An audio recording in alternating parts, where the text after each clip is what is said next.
रात का अंधेरा घना था। कुछ अनजान लोग इकट्ठे होकर बातें कर रहे थे। उनमें से एक, जो सबसे ज्यादा खतरनाक लग रहा था, उसने कहा, रक्षिता अकेली है, यक्ष उसे बचाने भी नहीं आएगा।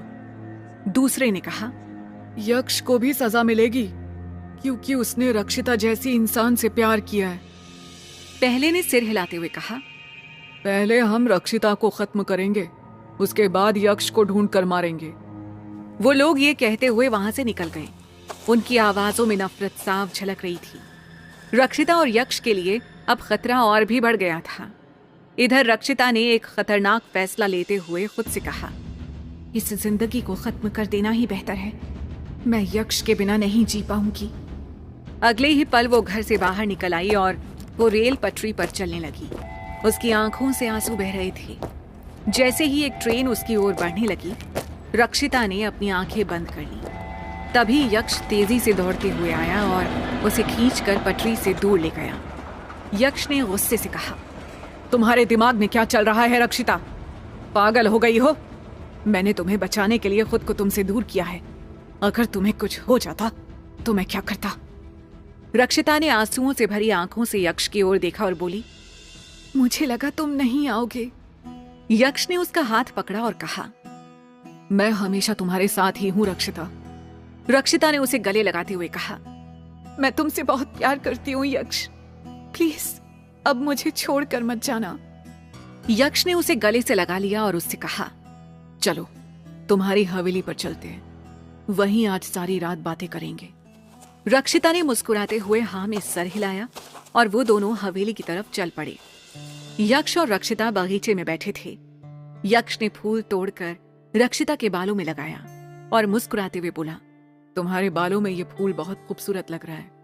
रक्षिता ने शर्माते हुए कहा, तुम हमेशा मुझे खुश कर देते हो, बस ऐसे ही हमेशा मेरे साथ रहना। यक्ष ने उसकी आंखों में देखते हुए कहा, अब इन आंसुओं को संभाल के रखो, ये बहुत कीमती है।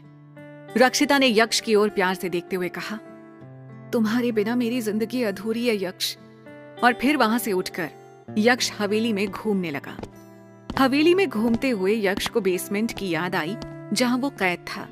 उसने रक्षिता से कहा, मुझे फिर से उस शख्स के बारे में जानना होगा जिसने मुझे बेसमेंट में कैद किया था। रक्षिता ने पूछा, हाँ, इस बारे में तो तुमने बताया था। क्या हमें फिर से खतरों का सामना करना पड़ेगा? यक्ष ने रक्षिता से कहा, मैं तुम्हारे साथ हूं रक्षिता, अब कुछ नहीं होगा। फिलहाल तुम घर जाओ, मैं इस बारे में मॉम से बात करूंगा, लेकिन अब तुम कोई गलती मत करना।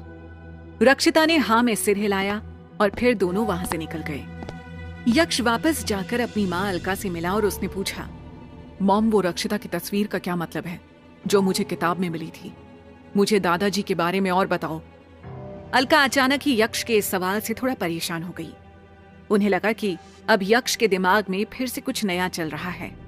अलका ने यक्ष से कहा, तुम्हारे दादाजी एक महान इंसान थे, लेकिन उनकी जिंदगी में कई रहस्यमयी घटनाएं घटी जिनका हमें आज तक पता नहीं चला। वो सब तुम्हें खुद पता लगाना होगा। मुझे जितना पता था मैंने बता दिया। ये सुनकर यक्ष शांत रह गया, लेकिन उसके दिमाग में अभी भी ये सवाल घर किए हुए थे। अगले दिन जब यक्ष रक्षिता से मिला, उसने कहा, रक्षिता, मुझे लगता है कि मेरे दादाजी के बारे में जानने से हमें बहुत कुछ समझ में आ जाएगा। शायद कुछ राज के बारे में पता चले। मगर रक्षिता तो आज कुछ और ही सोचकर बैठी थी।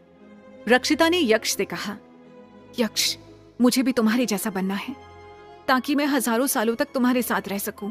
मुझे यक्ष बनना है। यह सुनते ही यक्ष एकदम से हैरान रह गया। यक्ष ने हैरान होकर पूछा, तुम सच में ऐसा चाहती हो? रक्षिता ने कॉन्फिडेंस से कहा, हाँ यक्ष, मैं तुम्हारे साथ हर पल बिताना चाहती हूँ। मगर उसकी बात सुनकर यक्ष एकदम से शांत हो गया। वो कुछ सोचते हुए बोला, नहीं, ये मुमकिन नहीं। अगर ऐसा हुआ तो मुझे खुद तुम्हें खत्म करना पड़ेगा। चलो, अब हम इस बारे में कोई बात नहीं करेंगे। यक्ष की बात सुनकर रक्षिता एकदम से खामोश हो गई। तभी अचानक हवेली के बाहर शोरगुल होने लगा। यक्ष ने खिड़की से बाहर झांका और देखा कि कुछ लोग हवेली के अंदर घुसने की कोशिश कर रहे थे। यक्ष ने रक्षिता से कहा, इन लोगों के इरादे मुझे सही नहीं लग रहे। हमारे पास ज्यादा समय नहीं है, हमें तैयार रहना होगा। रक्षिता ने उसकी ओर देखते हुए कहा, मैं तुम्हारे साथ हूं यक्ष, हम मिलकर सामना करेंगे। लेकिन ये लोग हैं कौन? यक्ष ने उसकी आंखों में देखते हुए कहा, वो तो अभी पता चल जाएगा। यक्ष और रक्षिता तुरंत वहां पहुंचे।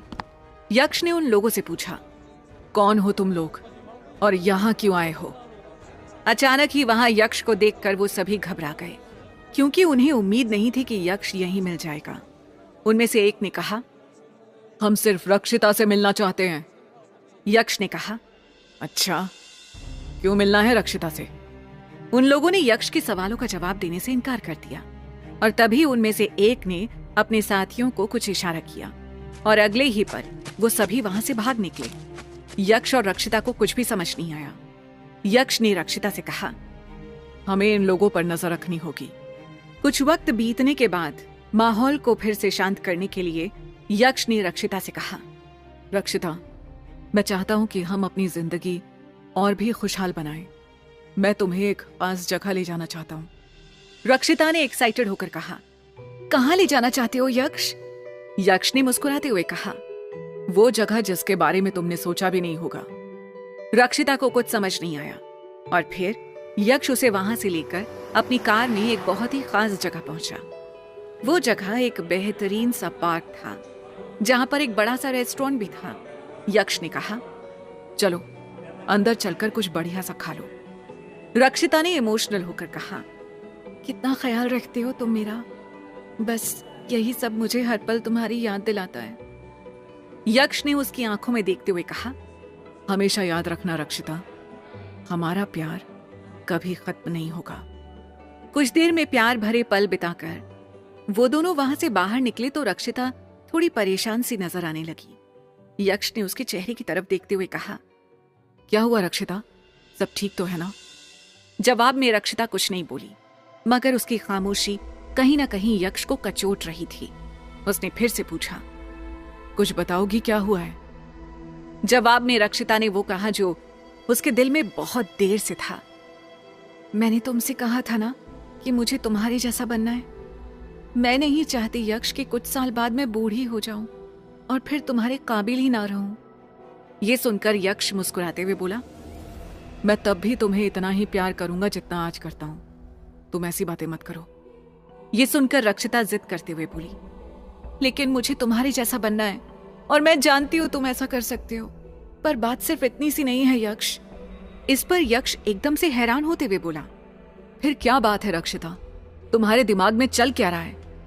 जवाब में रक्षिता ने उसकी आंखों में देखते हुए कहा, मैं अब मरना नहीं चाहती, ना ही बूढ़ी होना चाहती हूँ। मैं पूरी जिंदगी तुम्हारे साथ बिताना चाहती हूँ यक्ष। मैं चाहती हूँ कि हमारा प्यार कभी खत्म ना हो। यह सुनकर यक्ष सोच में पड़ गया और अगले ही पल उसके चेहरे पर गुस्सा नजर आने लगा, क्योंकि यक्ष कभी नहीं मरता तो उसने घारा को कैसे मारा? यक्ष यही सोच रहा था।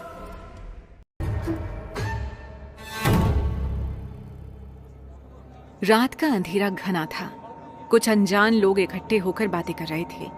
उनमें से एक, जो सबसे ज्यादा खतरनाक लग रहा था, उसने कहा, रक्षिता अकेली है, यक्ष उसे बचाने भी नहीं आएगा। दूसरे ने कहा, यक्ष को भी सजा मिलेगी।